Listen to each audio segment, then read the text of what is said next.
जनता ने इतना बड़ा जनादेश दिया, गठबंधन के प्रति समर्थन जताया, तभी 48 सीटें आई, स्पष्ट बहुमत के अनुरूप सीटें आई। तो अभी उस जनादेश की अवहेलना करते हुए आपने सरकार के अंदर आने से इंकार कर दिया। लोगों ने जनादेश किस बात के लिए दिया था?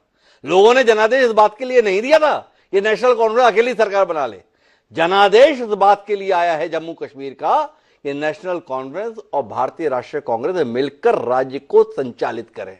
आपने उस जनादेश की तो अवमानना कर दी, आज सरकार में शामिल ना हो गए, और उसके बाद में आप हमें उमर अब्दुल्ला के संदर्भ में बता रहे हो। बताइए ये कौन सी बात हुई? जनादेश से बढ़कर कुछ होता है क्या? भाई आपने तो पहले नहीं कहा था हमारी 10 से कम सीटें आएंगी तो हम सरकार में शामिल होंगे, पर उमर अब्दुल्ला साहब ने खुलकर कहा था जब तक राज्य का दर्जा नहीं है ना तब तक मैं मुख्यमंत्री नहीं बनूंगा। उन्होंने कहा था, चुनाव ना लड़ने का भी कहा था, दो जगह से चुनाव लड़ लिए, अब मुख्यमंत्री भी बन गए तो हमने सवाल कर लिया। तो दोनों बातें, जनादेश का सम्मान तो आप भी नहीं कर रहे, मानते हो ना आप इस बात को?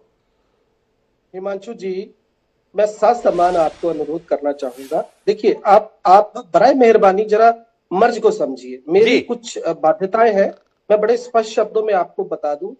मुख्तसर कि राजनीतिक नैतिकता भी मायने रखती है, एक तो ये बात है। दूसरा, अगरचे कांग्रेस को वो अपेक्षित जनादेश हासिल नहीं हुआ, तो मैं ये यकीन के साथ कह सकता हूं कि अब जो बड़ी गहनता से एक तरह का रिट्रोस्पेक्शन होगा, उससे हमारी पार्टी एक बार बड़े जोशखरोश के साथ फिर से जनमानस के बीच दिखेगी। रही बात उमर अब्दुल्ला साहब की, तो आप जरा थोड़ा सा गौर फरमाइए, क्या हालत है आज हिमाचल प्रदेश की और क्या हालत थी कल तक हरियाणा की। जब तक, देखिए आपको एक चीज समझनी पड़ेगी, वो तमाम गैर भाजपाई सरकारें वहां पर केंद्र में बैठे मरकज के मंत्री कटाक्ष करते हैं, मानो कि वो हिंदुस्तान के प्रदेश ना होकर किसी पड़ोसी मुल्क के प्रदेश हो। तो उमर अब्दुल्ला साहब ने ये प्रयास किया कि मरकज के साथ भी रिश्ते बेहतर हो ताकि लोगों की अपेक्षाओं पर खरा उतरा जाए। तो इसे उनकी आप राजनीतिक दूरदर्शिता समझिए, और जनादेश का सम्मान करते हुए अगर वो आज मुख्यमंत्री बने हैं तो ये काबिले तारीफ है जनाब, बजाय इसके कि हम इन्हें उनकी वादा खिलाफी माने। हिमांशु जी, तो जगदीप जी मुग्ध हैं अपनी पार्टी पर भी और उमर अब्दुल्ला की शपथ पर भी। तो रजनीश रेड्डी जी वापस घूम फिर कर आपके पास आ जाता हूँ। जगदीप जी आपके बड़े शुभेच्छु हैं, उनका कहना है थोड़ा आप लोगों को अपना काम ठीक ठाक करना चाहिए। बताइए आपको वैसा समर्थन नहीं मिला जैसा आपको मिलना चाहिए था। कितनी गंभीरता से ले रही जगदीप जी सिंह जी को आप और उनकी राय को?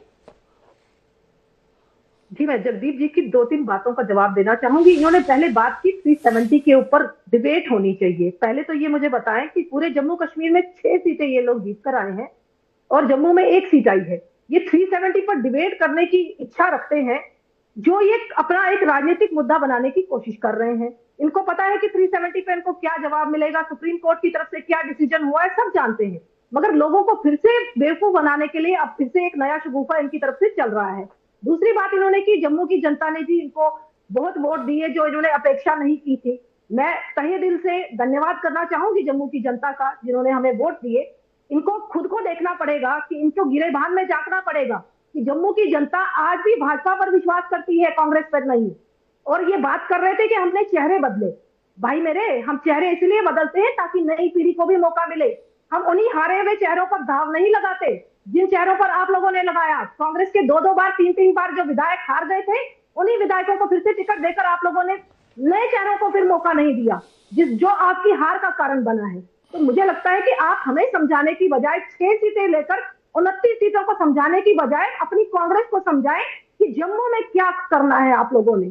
दूसरी बात आप लोगों ने की, जगदीप जी को पता नहीं, मुझे लग रहा है कोई प्रॉब्लम हो रही है नॉमिनेशंस को लेकर।